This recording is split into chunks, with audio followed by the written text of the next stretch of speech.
8వ రోజు అష్టమి ను మహాగౌరి దేవికి ఆరాధన చేస్తారు. ఇది నవరాత్రులలో చాలా పవిత్రమైన రోజు. చాలామంది ఈ రోజునే దుర్గా అష్టమి లేదా దుర్గాష్టమి పూజ చేస్తారు.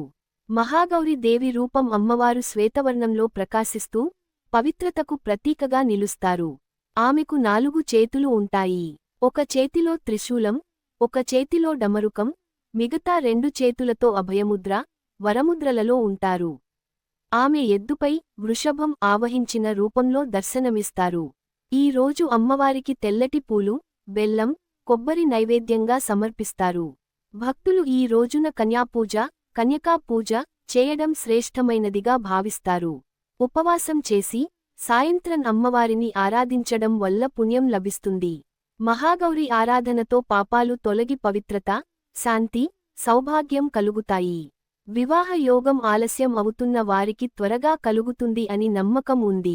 జీవితంలో సౌఖ్యం, శాంతి, ఐశ్వర్యం లభిస్తాయి. నవరాత్రుల 8దో రోజు మహాగౌరి అనుగ్రహం పొందడం వల్ల భక్తులు సుఖశాంతులు, సౌభాగ్యం పొందుతారు. పురాణాలలో మహాగౌరి దేవి కథ ఇలా ఉంది. పూర్వం పార్వతీదేవి శివుడిని పొందటానికి కఠినమైన తపస్సు చేసింది. ఎన్నో వేల సంవత్సరాలు అడవిలో కఠోర వ్రతాలు ఆచరించడం వలన ఆమె శరీరం నల్లబడిపోయింది. ఆమె తపస్సు చూసి మహాదేవుడు ప్రత్యక్షమై ఆమెను అంగీకరించాడు.